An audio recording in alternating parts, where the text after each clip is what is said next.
The Dharma topic. Breathing, our best friend.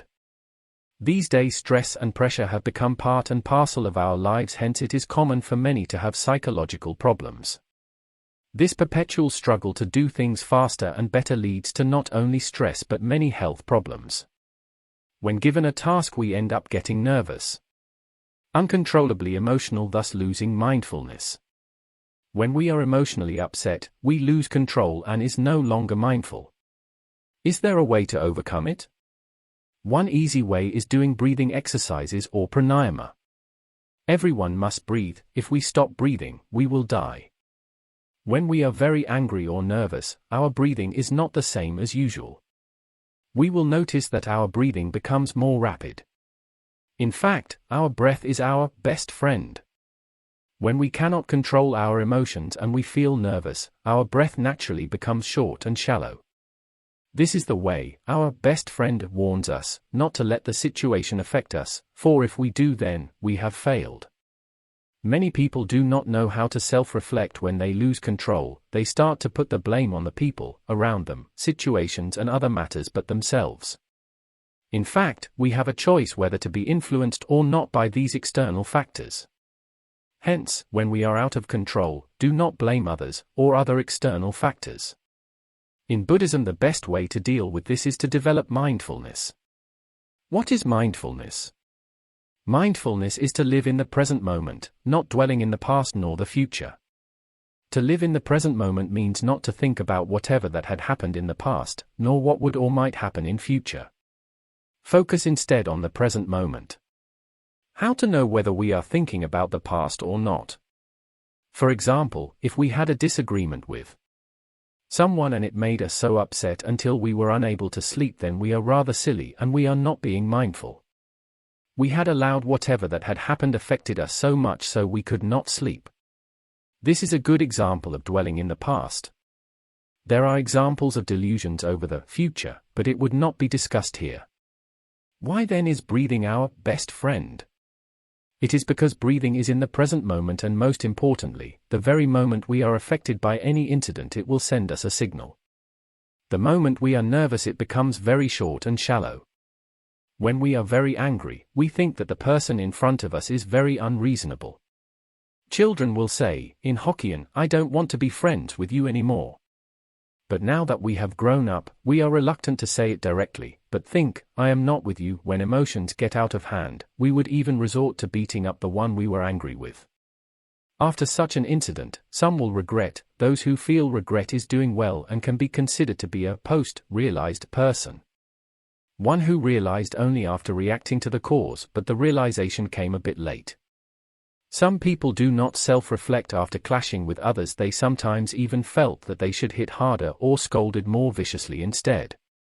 This kind of person could be considered to be a non-realized person. Thus, mindfulness helps us to progress from a non-realized to a post-realized person. But this is not enough. We should strive to upgrade ourselves to become a fully realized person. Breath, our best friend, is always here to signal us, hence we will know exactly how we are supposed to respond, and this potential is called fully realized. If we are able to develop and acquire this potential, then we will not lose our temper easily. In other words, if we are always aware of our feelings, then we are able to resolve our problems without losing our temper, as we are in control of our emotions. As Buddhists, we should practice mindfulness. It is actually very easy to do so when we are aware and pay attention to our breathing. We will immediately know that we are emotional the moment our breathing becomes short and shallow. Then we can immediately control our emotions by drawing 3 deep breaths. First, inhale deeply, then exhale slowly through your nose. Repeat this twice, at a slower pace than before. It is important that we are exhaling slower than when we are inhaling. If we want to relieve stress, then slowly draw a deep breath. For example, if we usually take 2 seconds to draw a breath, then we need to extend the time to at least 3 seconds. Likewise, we need to extend the time to exhale, in this case preferably for 5 seconds. Remember to be slow and relax our whole body while exhaling. Imagine that we are lying on cotton wool and that our whole body is relaxed. If we use this breathing method, then we are able to relieve stress, we would be able to relax and control our emotions. An important point to note regarding drawing a deep breath is to breathe in through your nose for 3 seconds, and exhale for 5 seconds. Then try to hold the breath while inhaling and exhaling, for at least 1 or 2 seconds in the process of inhaling and exhaling. If we are under a lot of pressure and are easily stressed, we tend to lose control of our emotions and feel like hitting out at someone. When this happens, then we can try to quickly do the 3 deep breaths technique. Gradually, we would be able to control our emotions and will not react and give in to the urge to hit out anymore. We should be thankful to our breath, our best friend, for its warning. The wise do not blame external factors nor try to change them. As a wise saying goes, a fool wants to change the world, but a wise man changes his mindset.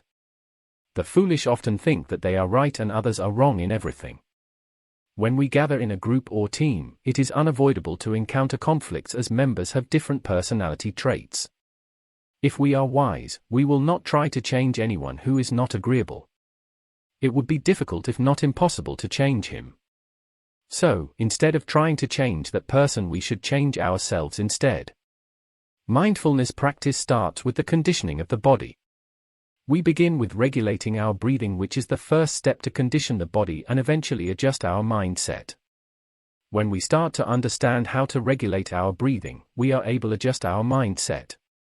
The second part of the saying, a wise man changes his own mindset, means that a mirror is not for us to look at others, but at ourselves, to see our ugly side. However, a lot of people do not think in this way. When we were young, we used to hear the elders saying, Lu 11 soir lua a la. In Hokkien, that person always put the blame on others. Lua is not found among the list of the hundreds of Chinese surnames. The ancients taught us not to blame external factors but to blame ourselves instead. This is something we should learn.